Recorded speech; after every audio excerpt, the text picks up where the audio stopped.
l'année suivante et ont donné une récolte abondante à laquelle les Indiens de la région ont également contribué. On dit alors que le jour de la grande célébration et avant de dîner, chacun de ces pèlerins mettait de côté 5 grains de maïs et avec eux il remerciait Dieu et son peuple pour les bénédictions reçues. Voyons ce que ces céréales signifiaient pour eux hier et comment nous pouvons appliquer cet exemple dans nos vies d'aujourd'hui.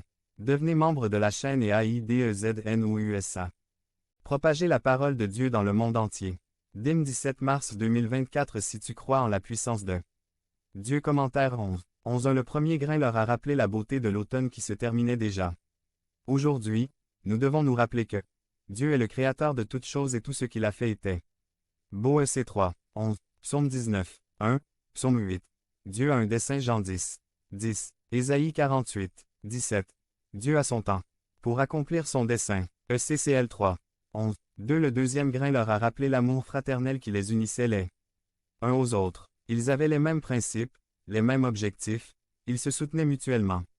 Aujourd'hui, nous devons nous rappeler que il y a un commandement du Christ. Aimez-vous les uns les autres. Jean 13, 35. Il y a un exemple en Christ. Jean 15, 12. Il n'y a qu'une seule mesure pour cet amour. Qu'il soit abondant. 1 Pierre 1. 22. 3. Le troisième grain leur a rappelé l'amour de Dieu et les soins qu'il recevait de lui. Aujourd'hui, nous devons nous rappeler que Dieu est amour. 1 Jean 4. 8. Son amour est pour tous. Jean 3, 16. Rome 5. 8. Il prend soin de nous aujourd'hui aussi. Matthieu 6, 26 à 27. 4. Le quatrième grain leur rappelait ceux qui les avaient aidés, notamment les Indiens de la région qui leur avaient appris à survivre en hiver. Aujourd'hui, nous devons nous souvenir de ceux qui se sont donnés pour nous. Père, mère, grands-parents. Exode 20. À ceux qui nous ont aidés de diverses manières. Conseils, dans les finances, dans la famille. L'apôtre Paul nous a appris par son exemple à être reconnaissants. Phil 4, 15, 1 Thess 5, 18, 2, Thess 1, 3, 5. Le cinquième grain leur rappelait la liberté dont ils jouissaient dans le nouveau monde où ils étaient arrivés fuyant les persécutions religieuses de leur temps. Aujourd'hui, nous devons rappeler que la liberté se maintient grâce au sacrifice de nombreuses personnes et pour longtemps.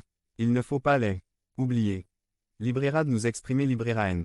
Librerad culte comme notre conscience le dicte. Librera en devenant enfant de Dieu par le sacrifice du Christ sur la croix. Jean 8, 32, Romains 6, 23. Conclusion. Soyons reconnaissants envers Dieu en tout. Rendons grâce à ceux qui nous ont tendu la main dans nos besoins. Ne rejetez pas le plus grand don que Dieu vous a fait. La vie éternelle en Jésus-Christ. Référence. Devenez membre de la chaîne et AIDEZNOUS à propager la parole de Dieu dans le monde entier.